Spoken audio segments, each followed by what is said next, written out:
Bismillahirrahmanirrahim. Assalamualaikum warahmatullahi wabarakatuh. Assalamualaikum warahmatullahi wabarakatuh. Alhamdulillahi rabbil alamin. Wassalatu wassalamu ala ashrafil anbiya'i wal mursalin wa ala alihi wa sahbihi ajma'in. Amma ba'd. Puji dan syukur alhamdulillah, marilah senantiasa kita haturkan kehadirat Allah Subhanahu wa Ta'ala yang telah dan masih melimpahkan berbagai macam nikmat dan karunia kepada kita, sehingga pada hari ini kita masih dapat menjalankan kewajiban-kewajiban kita. Nah, di antara kewajiban kita adalah thalabul ilmi.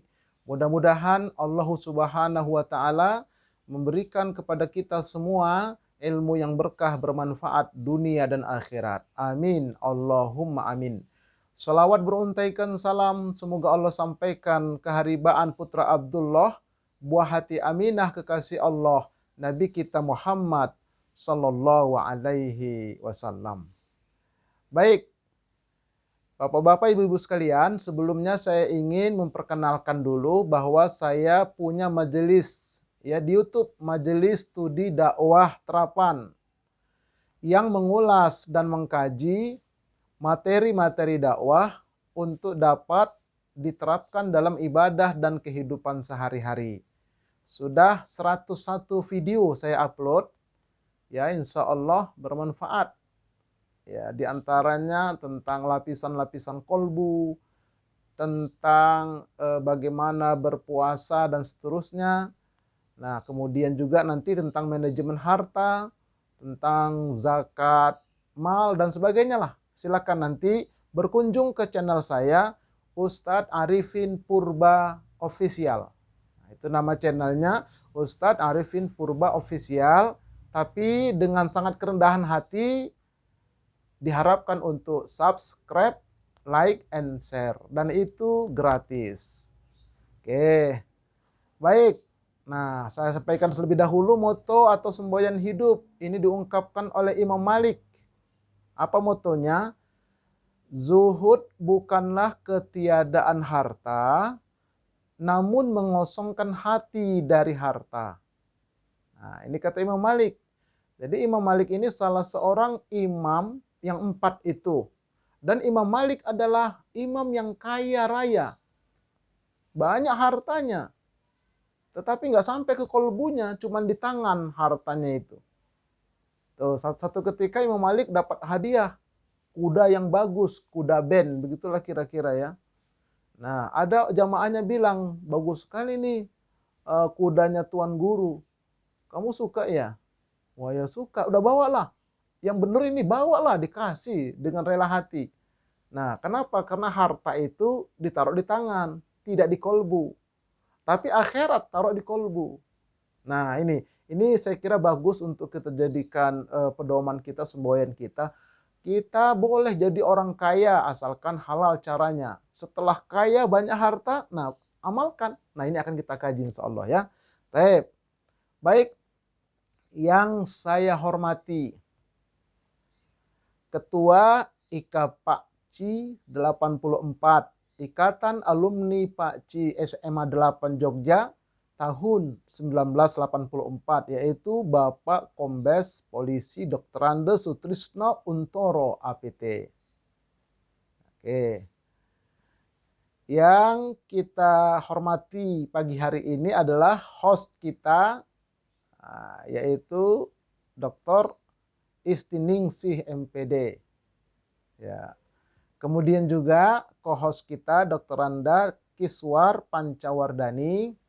Nah, ini yang penting juga ini, penyambung silaturahim kita, yaitu Bapak Sigit yang baru saja membuka acara kita. Dan seluruh ya jamaah alumni yang berbahagia. Mudah-mudahan kita semua mendapatkan rahmat dari Allah Subhanahu wa Ta'ala. Oke, masuk kita kepada kajian kita, yaitu tema besar kita, manajemen harta secara islami.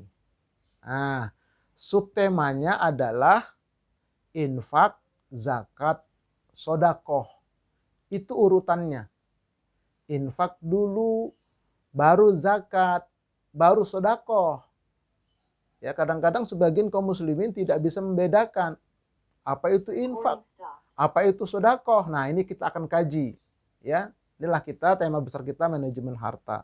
Subtemanya infak, zakat, sedekah, tambah lagi nanti yang 2 investasi, dan yang terakhir nanti dikembalikan kepada pemiliknya kalau dapat dengan cara yang curang. Oke, baik. Nah, ngaji yuk agar kita mengerti. Kalau nggak ngaji, nggak mengerti, nggak paham dia. Meskipun kita ngajinya ini di alam gaib, ya, lewat Zoom. Baik. Nah, sebagai pengantar, saya sebutkan, bacakan redaksi hadisnya untuk ngambil berkah. Ya. An Abdullah bin Umar radhiyallahu anhuma, al-yadul ulya khairum minal yadis sufla. Fal yadul ulya hiya al-munfiqah wa sufla hiya as-sailah. Artinya, dari Abdullah bin Umar, tangan yang di atas itu lebih baik daripada tangan yang di bawah. Tangan yang di atas adalah memberi, yang mengeluarkan infak, sedangkan tangan yang di bawah adalah yang meminta. Ini hadis diriwayatkan oleh Imam Malik, oleh Bukhari, oleh Muslim, Abu Daud, An-Nasai, dan Imam Ahmad. Nah, jadi hadis ini sahih. Kata Nabi, tangan di atas memberi lebih baik daripada tangan di bawah meminta.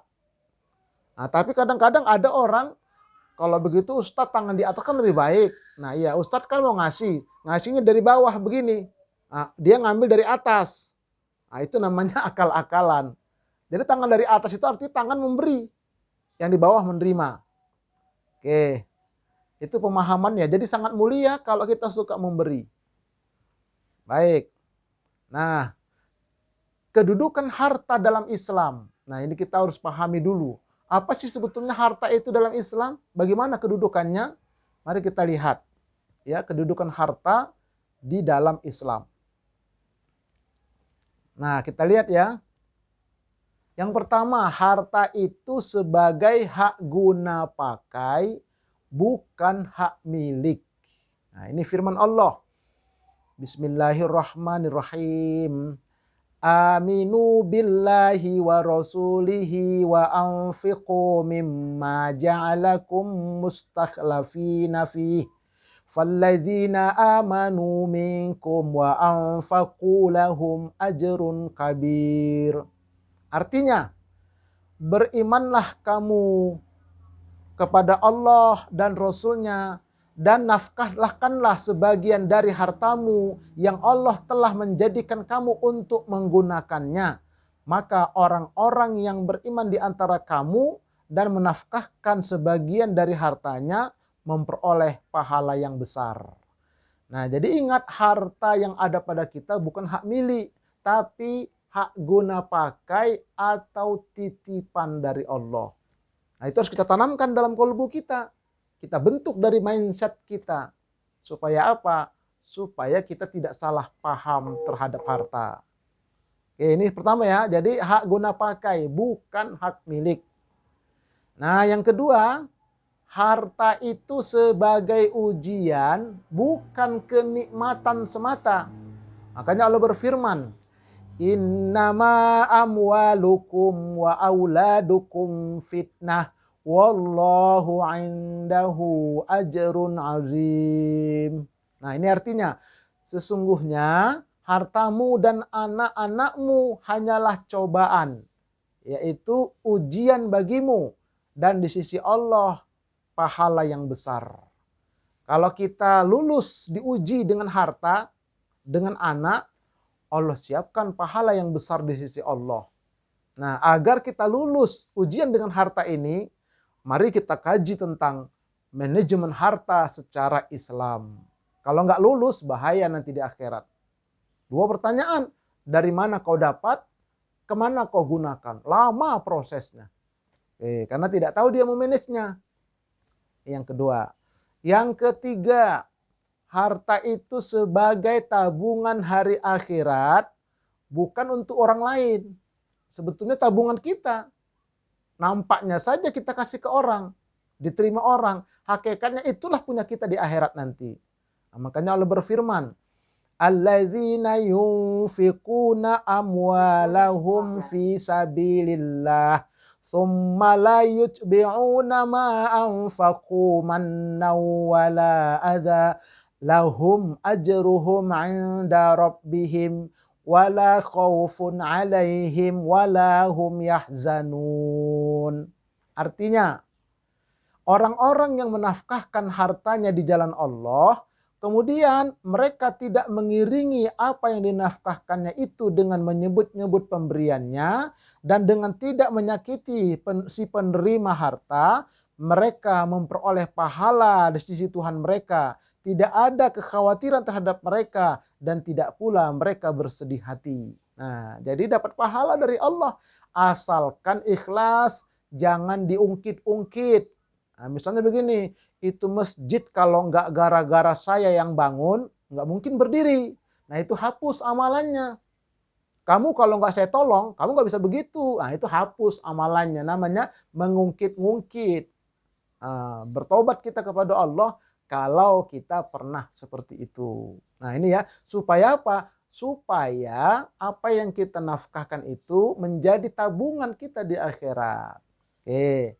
Kemudian selanjutnya lagi yang keempat, harta itu bisa sebagai tiket masuk surga, bukan habis begitu saja di muka bumi ini. Tapi kita jadikan tiket dia. Nah, ini Allah berfirman, innallaha ashtara minal mu'minina anfusahum wa amwalahum bi anna lahumul jannata yuqatiluna fi sabilillah fayaqtuluna wa yuqtaluna wa'dan 'alaihi haqqan fit taurati wal injili wal qur'an wa man awfa bi ahdihi minallah fastabshiru bibaikumul ladzi bay'atum bihi wa dzalika huwal fawzul azim. Nah, kita lihat artinya.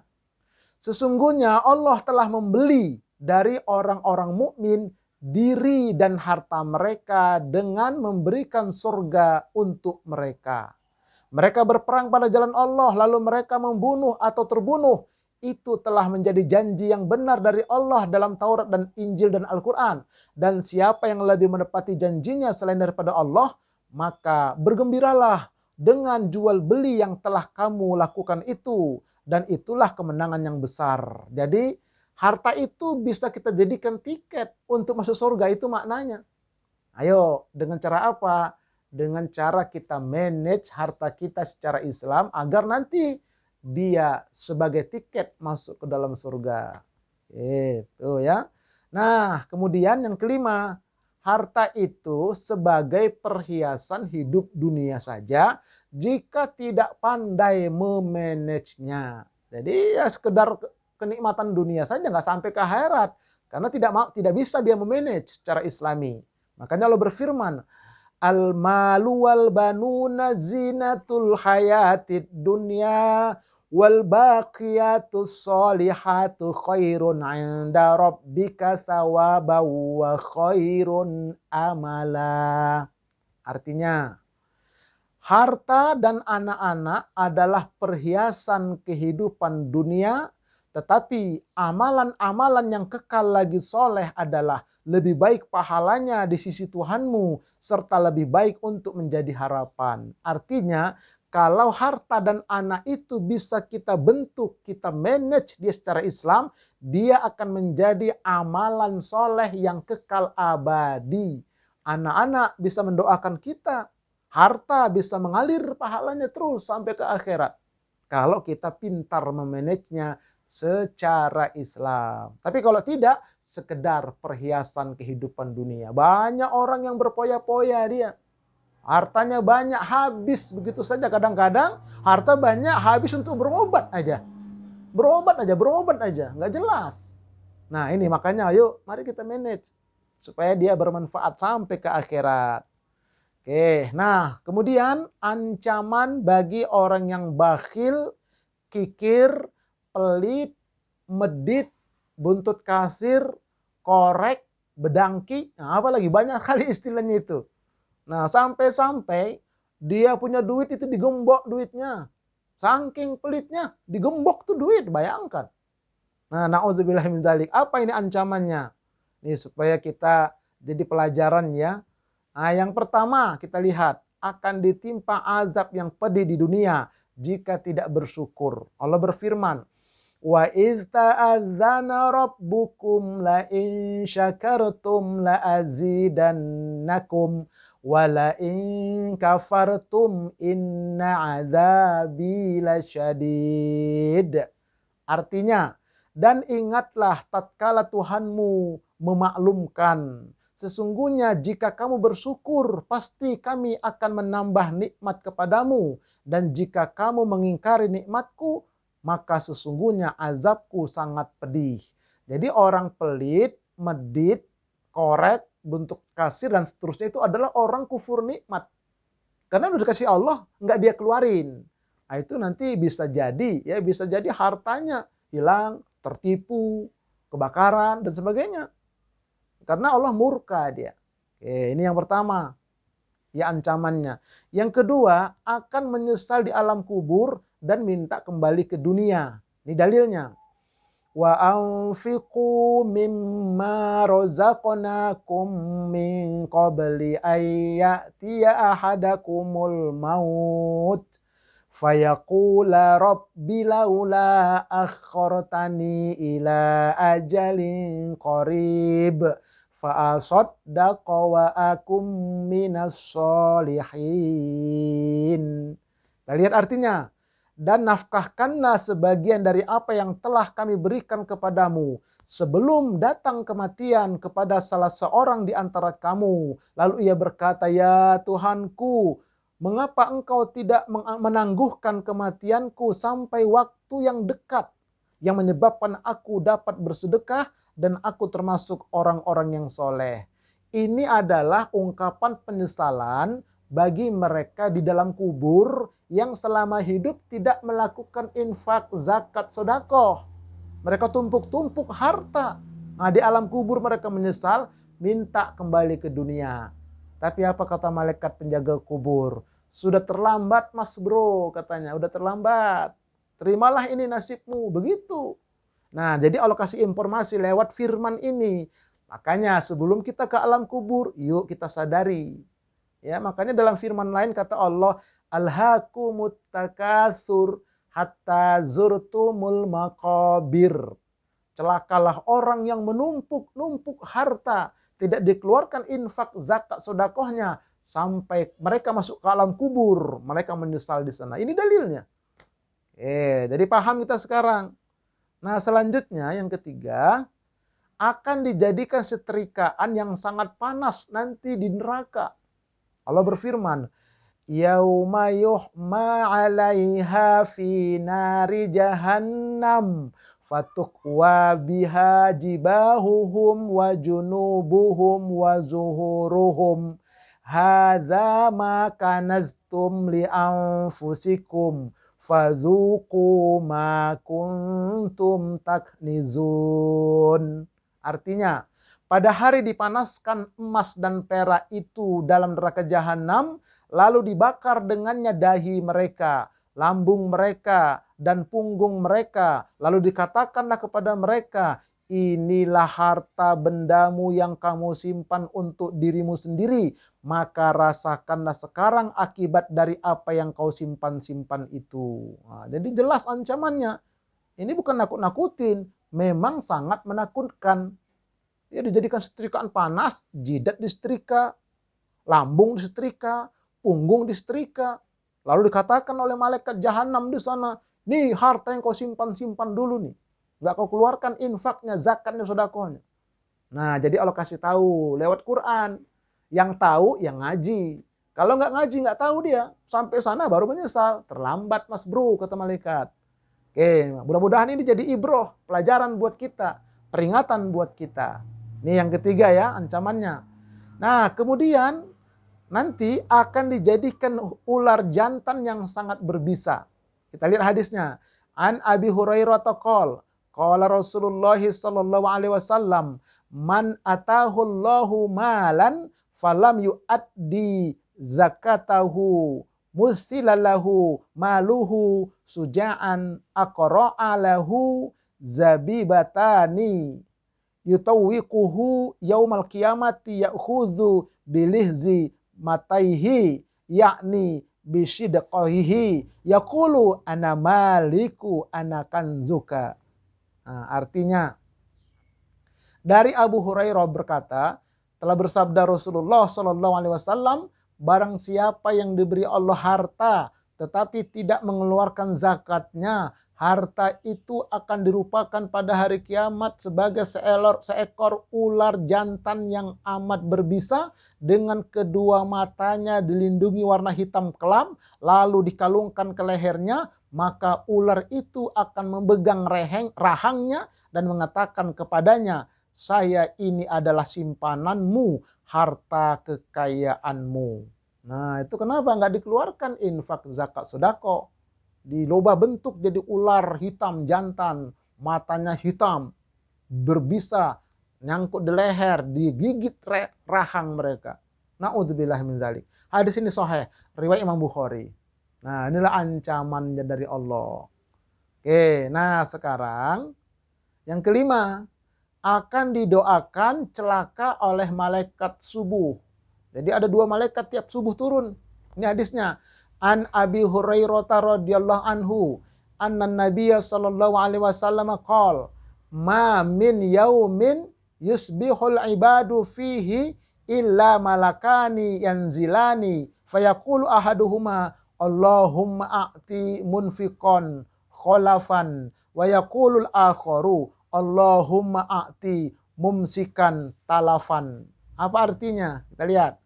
Tidaklah para hamba berada di pagi hari subuh itu, melainkan pada pagi hari itu terdapat dua malaikat yang turun.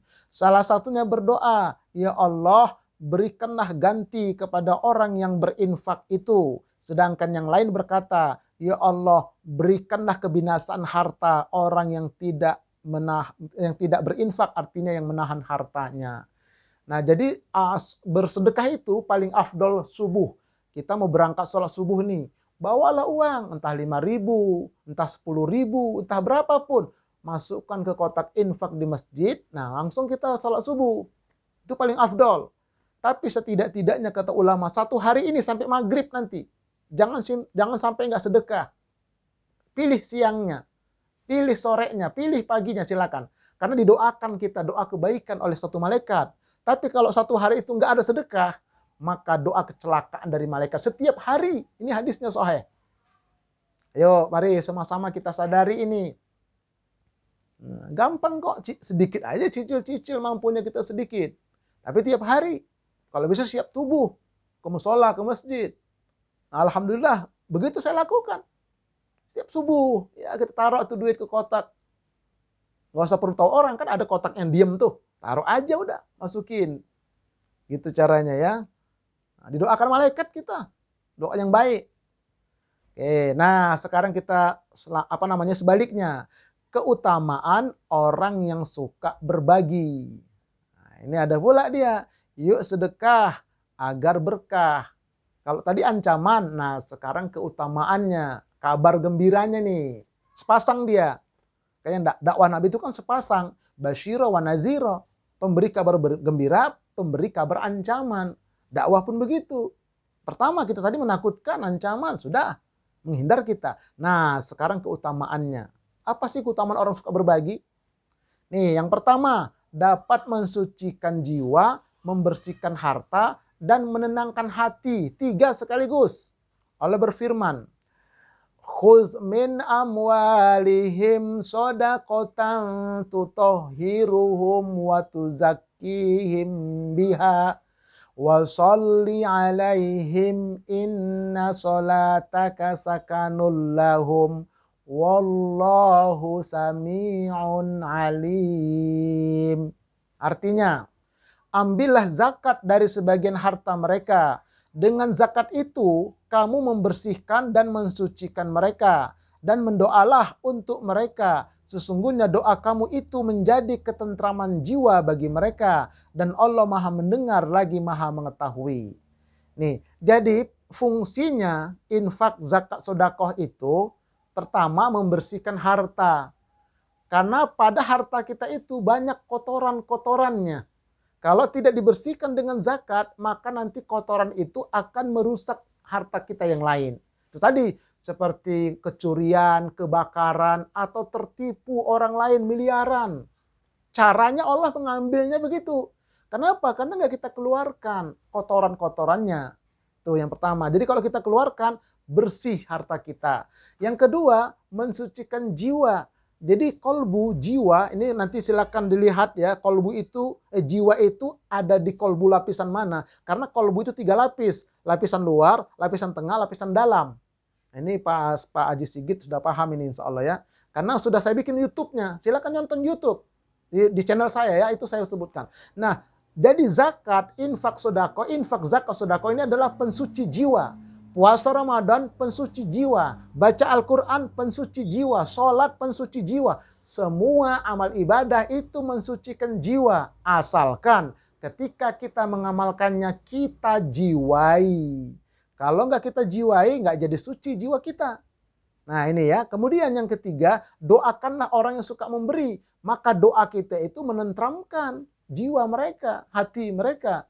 Nah jadi keutamaan infak, zakat, sedekah ini, kalau Bapak bersedekah, maka yang mendapat kesucian jiwa harta itu adalah Bapak, istri Bapak, anak-anak Bapak, Ibu. Satu rumah itu yang masih belum menikah. Tapi kalau sudah menikah, lain dapur masing-masing. Kalau Ibu bersedekah, yang suci jiwanya itu niatkan istrinya suci, suaminya suci, anak-anaknya suci. Nah apalagi anak-anak kita kalau mau sholat Jumat, kasih uang, nak, ini nak bawa 10.000 nak, masukkan ke kotak infak Jumat ya. Nanti yang dapat pahala siapa? Anak kita, orang tuanya, semuanya dapat. Jadi dia satu keluarga dapat infak, zakat, sedekah ini. Tapi kalau sholat, puasa sendiri-sendiri. Nggak ada istilahnya, abang mau kemana? Kata istrinya, mau ke masjid. Sholat apa? Sholat maghrib. Bang nitip ya bang, nanti kalau abang habis sholat, tolong sholatkan untuk saya. Nggak bisa, masing-masing. Atau seorang istri, puasa Ramadan kan ada tinggal puasanya itu karena datang bulan. Nah begitu selesai Ramadan dia bilang sama suaminya, abang sayang sama aku enggak? Oh sayang dong, kalau sayang bang tolong bantuin kodokan puasa saya. Ada 6 hari bang, abang 3, aku 3. Enggak boleh. Tapi kalau infak, zakat, sedekah, kurban, satu keluarga dapat semua. Itu luar biasanya. Jadi walaupun bapak-bapak diam-diam sedekah nggak tahu bini diam-diam sedekah nggak tahu bapak, dapat satu keluarga. Allah Maha tahu. Tuh. Nah kemudian kalau kita bersedekah didoakan orang, tentram hati keluarga kita. Apalagi kalau kita punya saudara di kampung, ya Pak Sigit misalnya dari Jakarta ngirim duit ke kampung. Oleh di kampung itu yang sudah keriput tangannya, ya Allah, ponakanku, anakku ingat sama aku, dikirimin. Seneng dia. Ngirimnya jangan 700.000, tapi 500.000. Karena mereka itu senangnya ada jutanya itu. Ini aku kirim 500.000 ya. Seneng mereka. Kalau 700.000 mereka kurang seneng. Dikit kata mereka. Tapi kalau 500.000, nah seneng mereka. Daripada mereka di kampung nungguin BLT. Apa itu BLT? Bantuan langsung tewas karena empet-empetan. Nah, coba itu didoakan. Apalagi anak yatim mendoakan, ya Allah ya Rabb, duafa mendoakan kita, tentram keluarga kita, didoakan orang. Misalnya bapak ibu naik mobil nih, begitu parkir ada tukang parkir, ngasih duit, cuman gopek kita kasih atau 1.000 atau 2.000. Apalagi 5.000 kita kasih dicium tuh duit. Emah, girang. Didoakan kita selamat ya Pak Haji. Mudah-mudahan lancar jalannya. Pergi haji 10 kali. Begitu didoain tanpa tahu kita. Tapi kalau kita lagi muter, kita nggak ngasih apa-apa. Apa kata dia? Dasar mobil aja bagus, pelit banget katanya. Biar nabrak sekali dia. Didoakan jelek kita. Nah, oleh karena itu berbagi kita. Nah, didoakan orang. Apalagi kalau yang doakan itu ustadz. Oh, luar biasa. Bukan Ustadz Purba, masih banyak Ustadz yang lain. Tapi carilah Ustadz yang jujur. Karena kata Nabi, Ustadz ulama terbagi 2. Ada ulama hasan, jujur, baik. Ada ulama jelek. Nah, cari yang baik. Begitu caranya. Didoakan dia kita. Oh, mustajab apalagi Ramadan ini. Oke, ini ya, ini keutamaannya. Kalau kita suka berbagi, ini dia keutamaan kata Allah. 3 sekaligus dalam ayat ini. Oke, yang kedua sekarang. Nih. dibalas dengan balasan 700 kali lipat. Berbunga 700 kali lipat. Nggak ada di dunia ini bunga seperti ini. Nggak ada. Allah kasih nih balasan lipat ganda. Bahkan lebih dari itu kata Allah. Mari kita lihat ayatnya. Mathalul ladzina yunfiquna amwalahum fi sabilillah kamathali habbatin ambatat sab'a sanabila fi kulli sumbulatin mi'atu habbah wallahu yudha'ifu liman yasha wallahu wasi'un alim. Apa artinya? Nih, perumpamaan nafkah yang dikeluarkan oleh orang-orang yang menafkahkan hartanya di jalan Allah adalah serupa dengan sebutir benih yang menumbuhkan 7 tangkai. Pada tiap-tiap tangkai menghasilkan 100 biji. Allah melipat gandakan ganjaran bagi orang-orang yang dikehendakinya. Dan Allah maha luas karunia-Nya, lagi maha mengetahui. Jelas sekali ini. Jadi kalau kita berinfak 1000, maka dibalas 700.000. Kalau kita berinfak 10.000, dibalas 7 juta. Kalau kita berinfak 1 juta, dibalas 700 juta.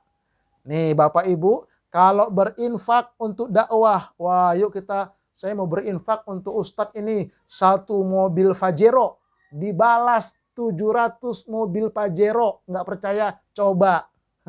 Namanya nyoba kan nggak bayar, cuman ngasih.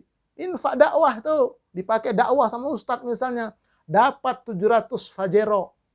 Nah, di dunia atau di akhirat nanti, lebih pasti di akhirat. Itulah lipat ganda. Jadi nggak ada yang gratis di sisi Allah. Asalkan tadi ikhlas dijiwai mengamalkan firman Allah ini, memenuhi janji Allah ini, membenarkan janji Allah ini. Gitu caranya ya. Jadi sekali lagi yuk kita tanamkan dalam pikiran kita, dalam hati kita, betapa luar biasanya ganjaran. Dan inilah milik kita yang sesungguhnya. Karena kalau harta yang kita makan, besok pagi jadi kotoran. Harta yang kita tinggalkan karena mati, jadi warisan. Kadang-kadang berebut ahli waris. Tapi harta yang kita nafkahkan di jalan Allah, lewat infak, zakat, sedekah, itulah yang akan menjadi milik kita nanti di akhirat. Oke, itu ya yang kedua. Yang ketiga, meredam murka Allah dan menghindarkan mati su'ul khotimah. Ini hikmahnya. An Anas bin Malik qala Rasulullah sallallahu alaihi wasallam, inna shadaqata la tutfi'u ghadabar rabbi wa tadfa'u an maitati su. Artinya, dari Anas bin Malik berkata, bersabda Rasulullah sallallahu alaihi wasallam, sesungguhnya sedekah itu memadamkan murka Allah dan menolak dari su'ul khotimah atau mati buruk. Tuh. Jadi kenapa bencana belum datang ke Jakarta dan sekitarnya, padahal kemaksiatan sudah merajalela, baik dari tingkat bawah maupun tingkat elit. Kenapa rahasianya? Karena masih banyak orang yang suka berbagi. Ya, masih banyak ya, di Sulawesi, di Jogja, di Medan, di mana saja, Jakarta apalagi. Nih, sekarang ini banyak sekali. Saya beberapa kali ngisi pengajian pengantar buka puasa bersama sekaligus santunan yatim dan duafa. Banyak sekarang ini luar biasa. Berbagi. Apalagi Jumat berkah. Oh, itu menolak bala itu. Kalau itu sudah nggak ada, bala datang. Berterima kasihlah kita kepada orang yang rajin memberi. Karena itu semua menolak bala. Baik secara pribadi keluarga maupun secara masyarakat. Ditahan oleh Allah. Masih banyak hambaku yang suka memberi. Begitu dalam hadis ini. Dan menghindarkan kita secara pribadi dan keluarga terhindar dari mati su'ul khotimah. Kalau begitu pastinya husnul khotimah. Nah, agar kita terhindar dari su'ul khotimah, ayo kita berbagi. Nah, ini luar biasa ini pahalanya. Nah, yang keempat, kalau kita memberi itu meminjamkan harta kepada Allah. Ini dalilnya. Man dzalladzi yuqridullaha qardan hasana fayudha'ifahu lahu wa lahu ajrun karim. Artinya, siapa saja yang mau meminjamkan kepada Allah pinjaman yang baik, maka Allah akan melipat gandakan balasan pinjaman itu untuknya dan dia akan memperoleh pahala yang banyak. Tuh, jadi kalau kita bersedekah hakikatnya kita minjamin Allah, itu istilah. Kalau Allah kita pinjamkan, Allah nggak akan kabur dan nggak akan hilang. Kalau kita minjamkan ke orang, kadang-kadang kita tagih, galakan dia, kabur dia. Tapi kalau Allah enggak ke Allah, bahkan dilipat gandakan pinjaman itu. Nah, itu hakikatnya loh. Itulah hakikat harta kita. Kita titip ke Allah. Nanti Allah balas di akhirat dengan balasan yang berlipat ganda. Bahkan di dunia ini pun sudah dibalas sebagian. Tapi lebih banyak nanti di akhirat. Nah, ini harus kita bentuk dalam pikiran dan kolbu kita. Ya. Baik, nah baru kita masuk kepada manajemen harta secara islami. Yuk, ini kita lihat kerangkanya ya. Bagaimana memanage harta itu secara Islam agar harta itu tadi bermanfaat. Seperti yang tadi itu. Kalau nggak kita manage, maka dia akan mendapat ancaman. Seperti yang di depan tadi. Oke, mari kita lihat Bapak Ibu sekalian. Nah, manajemen harta secara Islami itu pertama, harta itu diinfakkan. Ini pertama wajib diinfakkan dulu, bukan zakat. Infak dulu. Wajib mutlak, tanpa syarat. Nah, yang kedua, barulah harta itu dizakatkan. Nah, wajib bersyarat. Ada syaratnya dia. Ada nisab, ada haul. Yang ketiga, barulah disodakohkan. Nah, ada sodakoh wajib, ada sodakoh sunnah. Apa sodakoh wajib? Fidyah, kafarot, nah, dam. Itu namanya sodakoh wajib. Ya, ada sodakoh sunnah. Ya, santunan, itu sodakoh sunnah. Nah, sodakoh jariyah, wakaf, itu juga sodakoh sunnah. Oke ya. Nah, kemudian yang keempat, diinvestasikan atau diproduktifkan. Jangan disimpan-simpan. Ya, kalau ada tanah kosong misalnya nanti, nah itu wajib itu dizakatkan. Tanah kosong simpanan. 5.000 meter di sana, 2.000 meter di sana, 3.000 meter di sana. Itu simpanan itu. Wajib zakat simpanan. Bagaimana zakatnya Ustadz? Nanti begitu dijual. 5 tahun baru dijual, dirapel selama 5 tahun zakatnya 2,5%. Karena kalau kita dapat warisan dari orang tua kita, ternyata warisan itu adalah tanah kosong, dikeluarkan dulu zakatnya baru bagi waris kalau mau selamat dunia akhirat. Tuh ya, nanti ada konsultasi tentang waris secara detail insyaallah. Nah, kemudian yang kelima, dikembalikan kepada pemiliknya jika ada yang tidak halal. Ya, kalau ada yang nggak halal, dikembalikan kepada pemiliknya. Seperti dulu waktu di sekolah, di kantin sekolah kita makan bakwan. Makannya darmaji, darmaji, langsungnya hiji. Makan 5, ngaku 1. Itu namanya darmaji. Dahar 5, ngaku hiji. Yang 4-nya itu kan hutang itu. Ustadz nggak tahu orangnya di mana. Nah, sedekah aja ya Allah. Tolong nanti bayarkan di akhirat ini utang-utangku kepada yang lain-lain yang aku sudah lupa ya Allah. Begitu cara solusinya. Oke, baik, mari kita lihat satu-satu pelan-pelan. Pertama, infak adalah nafkah atau menghidupi. Itu makna infak, nafkah atau menghidupi. Makanya kita bekerja dalam rangka mencari nafkah. Tuh ya. Untuk siapa nafkah itu? Untuk diri sendiri dan keluarga. Suami, istri, anak-anak, cucu ke bawah. Bapak, ibu, kakek, nenek, mertua ke atas. Itu wajib nafkah. Tidak boleh zakat. Nggak boleh kita zakat sama orang tua kita, nggak sah. Nggak boleh kita zakat ke anak kita, menantu kita, nggak sah. Kepada mereka atas bawah wajib nafkah. Tuh, kalau ke samping masih boleh. Ke samping itu abang, adek, pak de, pak le, tulang, nang tulang, sepupu, ponakan. Kalau mereka fakir miskin, boleh kita berzakat ke sana, kata ulama. Tapi ke atas bawah nggak boleh.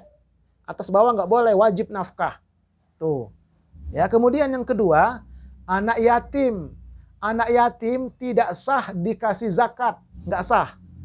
Karena tidak ada terdapat dalam surat At-Taubah ayat 60, nggak ada anak yatim. Tapi kalau ibunya si yatim miskin, ibunya dikasih zakat, anaknya kita kasih nafkah. Sebagaimana kita menafkahi anak kita sendiri. Nah itu anak yatim, wajib nafkah dia. Nggak boleh zakat. Nah yang ketiga, infak dakwah. Nih seperti ini. Ya, jadi kita wajib menghidupkan dakwah. Ya, supaya gugur kewajiban kita. Kita hidupkan dakwah di mana saja kita berada. Sisihkan sebahagian. Ya, ini Ustadz sebagai infak dakwah kami. Selesai. Nah, itu gugur kewajiban kita sudah. Nah, itu namanya infak dakwah. Oke.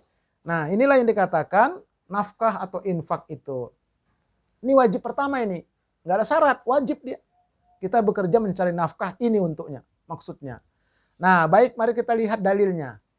Ini menafkahi diri sendiri, keluarga dan anak yatim. Allah berfirman, yas'alunaka madza yunfiqun qul ma anfaqtum min khairin falil walidain wal aqrabain wal yatama wal masakin wabnis sabil wa ma taf'alu min khairin fa innallaha bihi alim. Artinya, mereka bertanya kepadamu, wahai Muhammad, tentang apa yang mereka nafkahkan. Jawablah, apa saja harta yang kamu nafkahkan hendaklah diberikan kepada ibu bapak, kaum kerabat, anak-anak yatim, orang-orang miskin, dan orang-orang yang sedang dalam perjalanan. Dan apa saja kebajikan yang kamu buat, maka sesungguhnya Allah Maha mengetahui. Nah, ini dalilnya ya, bahwa kita wajib memberi nafkah. Oke. Nah, kemudian khusus buat anak yatim tidak sah diberikan zakat kepada mereka, namun jika ibunya si yatim itu miskin, maka ibunya berhak mendapat zakat. Ini dalilnya. Bagi anak yatim adalah infak atau nafkah sebagaimana kita menafkahi diri sendiri. Allah berfirman, ara'aital ladzi yukadzibu biddin fadzalikal ladzi yad'ul yatim. Artinya, tahukah kamu orang yang mendustakan agama? Itulah orang yang menghardik anak yatim, menterlantarkan anak yatim. Ada orang setiap Ramadan pergi umroh bolak-balik, hajinya 10 kali. Orang manggilnya Pak Haji karena 10 kali. Tapi ada tetangganya anak yatim, nggak sekolah, nggak makan. Itulah pendusta agama, kata Allah. Ayo kita peduli sama saudara kita, sama tetangga kita, sama famili kita. Kalau ada anak yatim, santunin mereka, nafkahi mereka sebagaimana kita menafkahi anak kita sendiri. Nah, kemudian adapun infak dakwah, dalilnya ini. Ya ayyuhalladzina amanu hal adullukum ala tijarah tunjikum min azabin alim tu'minuna billahi wa rasulih wa tujahiduna fi sabilillahi bi amwalikum wa anfusikum dzalikum khairul lakum in kuntum ta'lamun.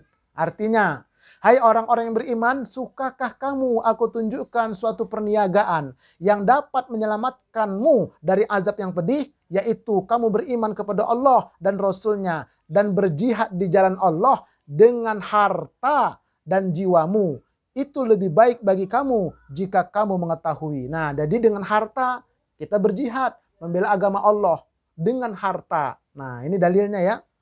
Oke. Baik. Nah, kemudian juga dalil Allah. Hadis nih, ya.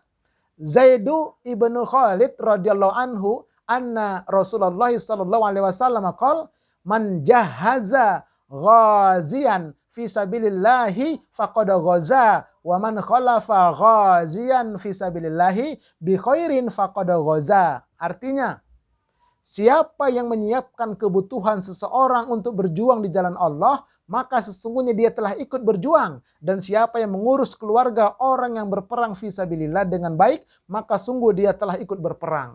Jadi kalau kita mendukung dakwah dengan dana kita, kita ikut berdakwah. Itu maknanya. Nah, jadi itulah namanya infak dakwah. Oke. Baik ya, sekarang kita lihat infak. Apa saja infak? Kita lihat infak itu ada 8. Yang pertama sifatnya primer, pokok, yaitu sandang, pangan, papan, pendidikan, kesehatan. Ini primer, pokok dia. Yang sekundernya transportasi, telekomunikasi, hiburan, jalan-jalan ke Ancol misalnya. Ini sekunder, nggak pokok. Yang pokok 5 ini, diri kita, keluarga kita, anak yatim harus kita penuhi. Sandangnya, pangannya, papannya, pendidikannya, uang sekolahnya, kesehatan itu berobat, itu wajib kita penuhi. Jangan kita terlantarkan mereka. Nah, kalau transportasi, telekomunikasi itu hiburan itu sekunder saja, nggak pokok dia. Inilah nafkah itu, infak itu. Baik. Nah, sedikit lagi kita lihat. Setelah kita keluarkan infak dari harta kita penuhi tadi itu, ternyata masih ada sisa harta, dan harta tersebut telah mencapai nisab dan haulnya, maka wajiblah kita menunaikan zakat dari harta tersebut. Tuh ya, setelah kita penuhi tadi nafkah tadi, masih ada sisa harta kita banyak, cukup nisab haul, zakat. Tapi ternyata nggak cukup nisabnya Ustadz, nah nggak usah zakat, lompat nanti yang ketiga sedekah. Tapi kalau cukup, zakat kita. Gitu. Jadi zakat ini adalah, kita lihat ya, zakat. Zakat ialah memberikan sejumlah harta tertentu yang diambil dari ukuran harta tertentu pada waktu tertentu dan diberikan kepada golongan tertentu. Semuanya ditentuin, nggak boleh tiap hari zakat, nggak boleh. Ada waktunya, jumlahnya tertentu, nggak boleh lebih, nggak boleh kurang. Yang menerima juga tertentu, nggak boleh salah ngasih. Nah itu jadi tertentu semua. Makanya kata ulama, zakat itu adalah ya sepelit-pelit orang memberi. Nah kemudian zakat terbagi dua. Ada zakat fitri dan ada zakat mal, zakat harta, zakat kekayaan. Nih nanti ada video khusus ini tentang zakat. Kita manajemennya aja dulu. Ya baik. Nah sekarang masuk kita yang ke C. Ternyata saya nggak mampu zakat Ustadz karena nggak terpenuhi semua. Kurang nisabnya, nggak usah zakat, nggak apa-apa kan bagi yang mampu. Lompat kita yang ketiga, sodakoh. Apa sodakoh? Sodakoh ialah memberikan apa saja, berapa saja, kapan saja, kepada siapa saja dalam rangka membenarkan janji Allah. Itulah sodakoh. Makanya orang sodakoh itu adalah orang yang royal memberi. Karena nggak ada perhitungan. Jumlahnya bebas, waktunya bebas, yang menerima juga bebas. Orang non-muslim juga boleh kalau memang kira-kira dia membutuhkan. Tolong aja dia sodakoh, boleh. Tapi kalau zakat nggak boleh ke mereka. Kecuali kalau mu'alaf ya, hatinya cenderung kepada Islam. Dia bakal calon Islam ya boleh dikasih supaya hatinya luluh. Begitu. Tapi kalau untuk nggak jelas dia nggak boleh. Nah ini sodakoh. Jadi sodakoh ini apa saja, berapa saja. Royal dia. Ya. Nah kita lihat sodakoh ini. Apa bentuknya? Ini ya. Yang pertama, makanan, minuman, benda namanya sedekah jariyah atau wakaf, uang, kemudian ilmu dan gagasan, kemudian tenaga, lalu kalimat thayyibah, zikir dan doa, baca Quran, sedekah itu, senyum. Nah, kemudian hadiah, ini sedekah semua. Tambah lagi, hibah, akikoh, kurban, wasiat, wajib. Fidyah wajib, kafarot wajib, dam wajib, mencari nafkah juga sedekah wajib. Nah ini sedekah. Nah kalau kita lihat di sini nomor 3, sedekah jariyah atau wakaf. Nih perhatikan, ada orang rajin wakaf kemana-mana masjid. Wah dibangun semua masjid pesantren. Saya tanya, Pak Haji udah bayar zakat mal belum? Apa kata dia? Ustadz zakat mal mah kecil cuma 2,5%. Itu semua saya bangun lebih. Saya bilang Pak Haji, wakaf itu sedekah jariyah hukumnya sunnah, zakat mal wajib. Mau bergantung di mana yang sunnah? Kalau yang wajib nggak dikerjain, diam dia. Saya kasih contoh Pak Haji. Pak Haji rajin sholat tahajud tiap malam jam 2. Tapi nanti kemudian Pak Haji ketiduran, sholat subuhnya jam 7. Tiap hari begitu, nggak diterima tahajudnya. Jadi kalau belum bisa jam 2, setengah 4 lah tahajud atau jam 4. Nyambung ke subuh. Jadi intinya sedekah jariyah, wakaf itu sunnah. Sedangkan zakat mal wajib. Tuh, itu kita harus tempatkan dia pada tempatnya. Kalau enggak nanti enggak terima dia. Enggak bisa memanage seperti dia. Nah, itu ya. Kemudian, manajemen dana masjid. Ini bagi pengurus masjid ini. Hendaknya buat pembukuan mana infak dakwah. Kemudian infak yatim, zakat fitri, zakat mal, sedekah jariyah wakaf, fidyah, kafaroh, dan sodakoh mutlakoh. Nah jadi misalnya begini, uang zakat mal tidak boleh dibikin bangun kamar mandi masjid, nggak boleh, dosa kita. Dibeli kipas angin, nggak boleh uang zakat mal. Tapi apa yang digunakan? Uang wakaf, nah itu boleh. Zakat mal ini fungsinya untuk produktif. Misalnya ada anak fakir miskin yang dia berpotensi untuk sekolah, keluarkan zakat mal ke sana untuk biaya sekolah. Itu nggak boleh zakat mal 10 juta, dibikin 100 kantong, nggak sah. Itu namanya sedekah biasa. Nah, begitu caranya, jadi harus pas dia. Makanya kata Imam Yusuf Qaradawi, andai kata orang Islam kaya berzakat mal secara benar kepada orang Islam miskin setiap tahun masing-masing begitu, maka kemiskinan dan kebodohan akan terangkat dari umat Islam. Tapi sayang, maaf ini, banyak lembaga zakat di mana-mana, apa yang terjadi? Uang zakat berubah jadi uang jaket. Coba bayangkan itu, nyewa gedungnya berapa duit, operasionalnya mobilnya cakep-cakep, gajinya gede-gede, yang sampai kepada mustahiknya kecil. Ini yang terjadi loh, na'udzubillah min dzalik. Nah, na'udzubillah ya, makanya kalau bisa bapak-bapak alumni, ibu-ibu ini bikin lembaganya, nanti salurkan pada tempatnya. Nah, bisa kita diskusi nanti insya Allah. Oke, ini ya manajemennya ya. Nah, baik, yang terakhir, diinvestasikan. Yang keempat, diinvestasikan. Artinya apa? Kalau dia kita investasikan, akan tumbuh berkembang itu harta. Multiplying effect, manfaatnya banyak dia, sosialnya. Mewariskan generasi yang kuat. Infak, zakat, sedekahnya berulang-ulang. Kemudian mempunyai nilai intensif. Nah, itu dia. Jadi luar biasa kalau kita investasikan dia. Nah, makanya Bapak Ibu sekalian, kita harus betul-betul bisa memanage. Nah, yang kelima, dikembalikan kepada pemiliknya. Dikembalikan kepada pemilik, maksudnya jika tidak, maka menjadi orang yang bangkrut nanti pada hari kiamat. Kalau nggak dikembalikan, ini bahaya ini. Ini hadisnya, panjang nih hadisnya. Ya kita lihat terjemahannya saja.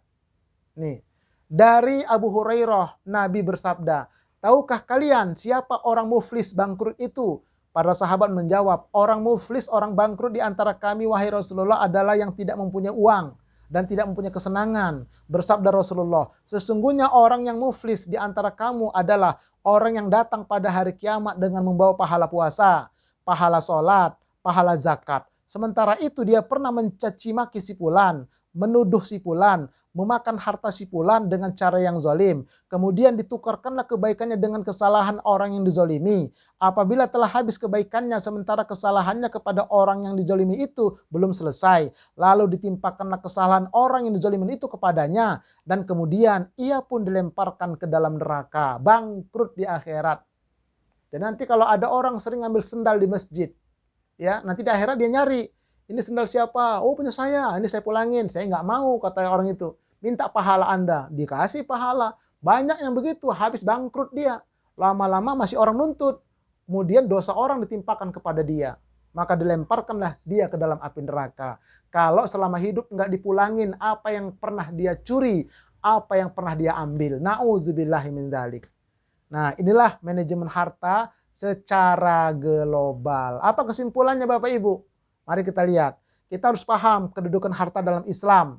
Kita harus paham tentang ancaman perbuatan bakhil. Kita harus mengerti keutamaan orang yang suka berbagi. Kemudian harta itu harus diinfakkan. Kemudian harta itu dizakatkan, lalu disedekahkan, lalu diinvestasikan, dan yang kedelapan dikembalikan kepada pemiliknya. Nah, inilah kesimpulannya ya yang bisa kita kaji pada siang hari. Dan ini insya Allah nanti saya upload ke YouTube dalam bentuk PowerPoint seperti ini juga. Ya, insya Allah. Baik, wallahu a'lam bishawab. Semoga bermanfaat. Sampai jumpa. Dan saya sudahi dengan Assalamualaikum warahmatullahi wabarakatuh.